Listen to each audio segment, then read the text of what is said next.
tackling the topics everyone's talking about online. Share, engage, interact. This is Newsfeed Now. Hey, finally Friday. It is here. Welcome to Newsfeed Now. I am Aaron Nolan. Before we get started into what is Friday the 13th, I want to give a big shout out to the Georgia Bulldogs. Here in the South, Georgia's a good football team. They really are.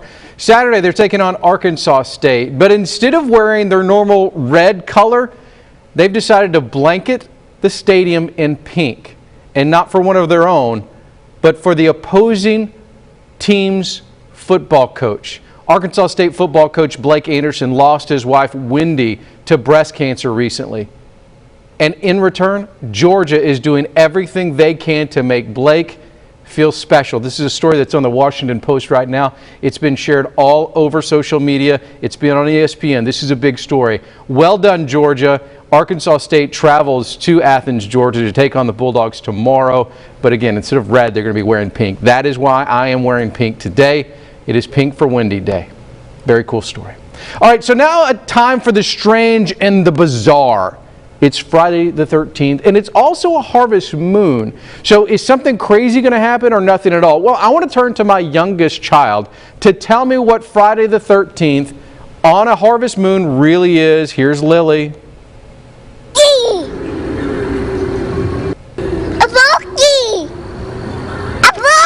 It is definitely spooky, Lily.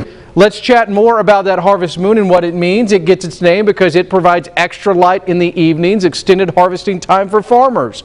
The last time a harvest moon fell on Friday the 13th was in October of 2000. Let's talk to our resident expert when it comes to all things crazy, Pat Walker. Pat, should we have a salt shaker ready to throw over and maybe get some garlic ready, or is that the wrong kind of superstition? No, maybe just a nice little bicycle helmet in case something falls or something like that, because you do want to be protected in this kind of situation. Or maybe something like you mentioned, the salt over the shoulder, or maybe just come along, maybe you see a 4-leaf clover on the ground, or, oh, wait, hey, well, look. That's a penny. What was that? You find a penny, you pick it up, you have good luck all day long. So I don't have to worry about this bicycle helmet anymore because I got a good luck. Something about superstition here on Friday the 13th and the full moon. I mean, it's like a perfect Friday the 13th movie ready to take place. But all that put aside, you know, it's not just a full moon here on the Friday the 13th, but this is a micro moon at the same time. Do you know what a micro moon is, Aaron?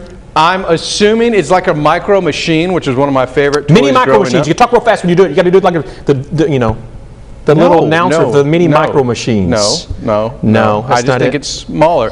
I mean, my micro machines always had a big feeling like Sunday. The micro moon. Well, it actually will occur at 11:35 Central Daylight Savings Time tonight.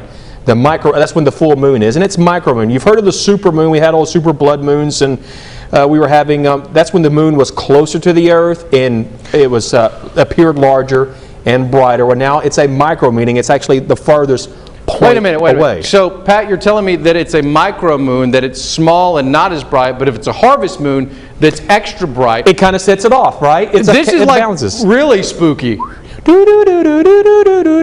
It's just, yeah. So. And get this, now this particular one, this is the micro moon going on with the Friday the 13th and being a full moon at the harvest moon, right? So, the last time we've had a micro moon on a Friday 13th harvest moon, 1832. Micro moon. Now we've had, full moons Friday 13th, but a micro moon, harvest moon on a Friday 13th, 1832. So if you want to enjoy this one, do it, because the next time we have it, 500 years from now. I won't be alive. Well, if you keep your bicycle helmet on, maybe you can stick around for it. All right, so if you have a bicycle helmet, would you feel okay? Because here's the deal. Bad luck comes in threes, right? Okay. It always comes in threes. If we have Friday the 13th with the harvest moon and you grab one of your umbrellas in your weather center and you open it up, that's what I thought. Ooh. That bicycle helmet's not going to Just make sure there's not a ladder either, and then we'll really be in trouble if I walked under You it. always go underneath a ladder, right? I'm already married, so it doesn't matter anymore. Just don't step What on does any cracks. marriage have to do with going under a ladder? I always heard that like if you walk underneath a ladder, you'll never get married. So I'm already married, so I don't worry about it anymore. So you won't get married again. That's right. So anyway. I'll stick with my first wife. Pat, thanks for the confusion. I appreciate that. Don't go breaking a mirror before you leave here today. What are you looking for now? Make sure there's no mirror down here. You've already broken a few in your life, haven't you? Couple. All right. Moving on, the third Democratic presidential debate is in the books. 10 candidates faced off in Houston, hoping to gain an edge in what is a tight race. Steve Nanez has a look at how the frontrunner, Vice President Joe Biden, fared, as well as those who were trying to catch him. All the top candidates. On a crowded stage in Houston at the third presidential debate of the season, the Democratic White House hopefuls hoping for a headline moment. I remember President Trump scoffed and said he'd like to see me making a deal with Xi Jinping.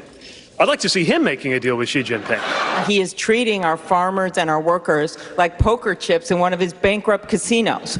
The 10 highest polling candidates faced off in reliably Republican territory Thursday night.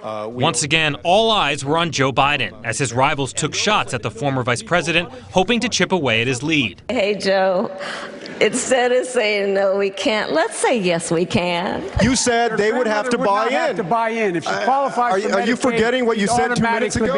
Senators Elizabeth Warren and Bernie Sanders angling to win over the progressive vote. What this is about is making sure that we have the most efficient way possible to pay for health care for everyone in this country. Medicare for all will save the average American substantial sums of money. With the first primary contest less than 5 months away, time is running out to catch the frontrunners. Hell yes, we're going to take your AR-15, your AK-47. We have systemic racism that is eroding our nation. My father grew up on a peanut farm in Asia with no floor, and now his son is running for president. As for Biden, his pitch was similar to the last two debates. He believes he is best positioned to take on President Trump. We're the best equipped nation in the world to take this on. It's no longer time to postpone. We should get moving. There's enormous opportunities once we get rid of Donald Trump. I'm Steve Nannis reporting.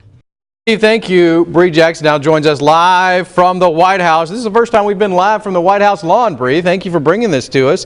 All right. I'm happy to do it. Let's talk a little bit about that debate. I watched the beginning of it that focused a lot on health care. Is that the thought in Washington right now, that health care will be the tipping point for the Democrats to take the House that's behind you? Well, absolutely. Health care is the top talker, whether it's Republicans or Democrats. It's a key issue for voters. And that's something that's really, people really believe is going to separate the Democratic candidates, is their stance on health care. And so that's why it was so important for them to really dig into that issue during last night's debate, so that the American public can get a better idea of what each candidate, where they stand on health care and how they plan to pay for their health care plan. So absolutely, that was an important topic that was discussed at last night's debate, and we can probably see that being a key issue going into the 2020 election. All right, 10 on the stage, been cut down from many more than that in previous debates. Who won, who lost this debate? If you had to say one candidate was a big winner, one was a big loser. You know, it's hard to say. We had this debate in the office earlier today. We did hear a lot of people say that Elizabeth Warren had a good night. I mean, she came out, she really had a chance to not necessarily separate herself, but put herself up against Joe Biden, put herself up against some of those other candidates that she had not been on the stage with before. And we also heard from some people that Julian Castro had a good night. There were mixed reviews on him. Some people liked what he did last night when it came to pressing Biden on some issues, while others seemed to be a little turned off about that. So I'm not going to pick sides, but we're definitely hearing that Warren had a good night. And for some people, they felt as though Castro had a good night because his name is at least getting that national attention, whether people agree with his attack or not. What's the Trump administration saying about what happened last night on stage? They're pretty hush-hush about it. In fact, last night before the event, we asked President Trump, or reporters had asked President Trump if he planned to watch the debate, but he was there at the Republican conference while the debate was happening. He said, if anything, he'd watch some recorded versions of it, but we're not hearing too much. He did send out a tweet today just mainly focusing on how Democrats are still moving forward with their plans to have impeachment hearings, but we haven't heard much when it came to his thoughts or the Trump administration's thoughts on the debate. Bree, before you go, I want to touch on one thing that I did see happen in the debate yesterday. You mentioned Julian Castro. When he went on the offensive against Vice President Biden, saying, "Are you forgetting a line?" And he didn't ask that once. He asked it 4 times. How was that perceived to you guys there in Washington? It's mixed reviews. Some people saw it as a slight on his age, and that's some people. I personally was watching the debate last night. I did not see it that way, but some people did take it that way, and they're criticizing him for taking a jab at his age, while others will say, well, Elizabeth Warren, Bernie Sanders are not too far from Biden when it comes to age. They're just quicker on their feet, is what some people are saying that are defending Julian Castro. So it's mixed reviews. It's really about perception, how people are seeing how these candidates are coming off on stage. And so it's hard to say whether or not Julian Castro meant anything about ageism with that. He defended his stance after the debate, saying that that was not his intention. Got it. All right, Bree, thanks so much. Appreciate you taking the time there from the White House. Very cool to see you there. Thank you. Appreciate it. If you go over to CNN right now, it does have winners and losers from last night's debate. CNN was very high on Vice President Biden, thinks that Mr. Biden didn't do anything to deter his #1 standing in this race right now. They also think Beto O'Rourke, the congressman from Texas, did well. And Kamala Harris, who had a very strong opening statement. For CNN, the losers were Julian Castro, Andrew Yang, Elizabeth Warren, and the economy. And what's interesting about the economy, it was a long debate is what they're saying here on CNN, and it's such an important issue to voters, but it was not brought up in this debate. So interesting stuff there.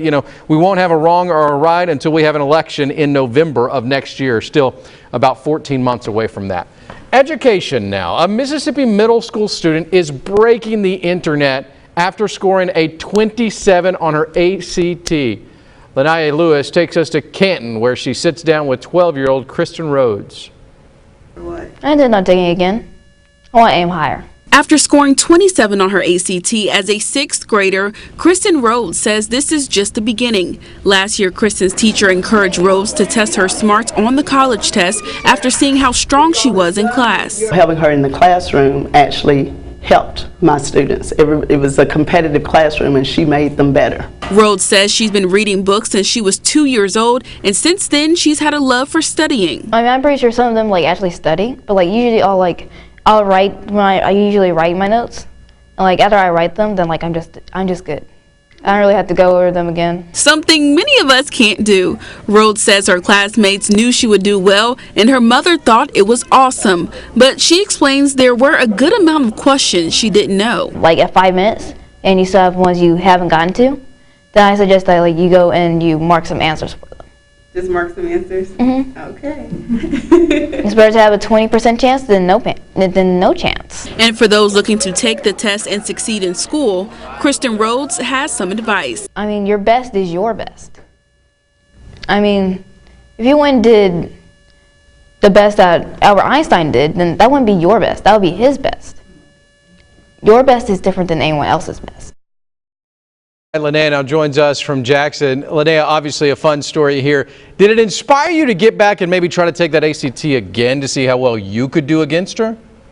Look, she's got me beat, okay? Even from my score in high school, she's phenomenal, okay? When I was talking to her, she is so smart, and everyone at her school loves her so much. All right, she's still got 6 years. Did she give you a new number? 36 is perfect. Is she aiming for 36? She didn't say what number, but she was like, no, 27 is too low for me. I'm taking it again. So she has goals set. That's pretty strong. Where is she the strongest at? Well, she says that she actually just likes to study. She's been reading again since she was 2 years old. She doesn't have a strong focal point on either math or reading, but she says that either way it goes, once she studies something or she writes it down, she doesn't have to study it again. I said, I wish I could be like you because I have to go over things multiple times. So That photographic memory is something special. I wish I had more of it myself. All right, Linnea, thank you so much. Appreciate you taking the time. No problem. We talked a lot about the University of Georgia and what it's doing as Arkansas State comes to town wearing pink. Well, the University of Tennessee is also doing some really good things, and I am nowhere near. Sorry for anybody from Knoxville, Nashville, anybody in Memphis who's a big Tennessee fan. That's not me. But I am a Tennessee fan for this reason right now. A superfan in Florida put a shirt together, and he was mocked for it. He handwritten shirt. We showed it to you earlier this week. Well, now that shirt is being sold everywhere, right? But it's going a step further because the school is offering the boy a 4-year scholarship starting in 2028. If he chooses to go to UT, he still has to meet the admission requirements. Maybe he'll get a 27 on the ACT. But once he does, his tuition and fees will be covered. The school sent him a box full of UT gear, and they made his handwritten UT logo into a real mass-produced shirt. They've sold more than 50,000 of them online, and they're donating proceeds to stomp out bullying. I love that story. And again, I will be honest with you, I am not a UT fan, but right now I will say good old Rocky Top, Tennessee. Well done, UT, well done. That's all the time we have on this Finally Friday, and I hate to break it to you. My team, the Arkansas Razorbacks, not playing a conference game, so this here will continue next week and even the week after. The next conference game's not for a while. That's why I'm growing it out until my team beats an SEC opponent. It may be a while. Have a great day. Also, rest in peace, Eddie Money, who passed away today. Have a great one. See you later.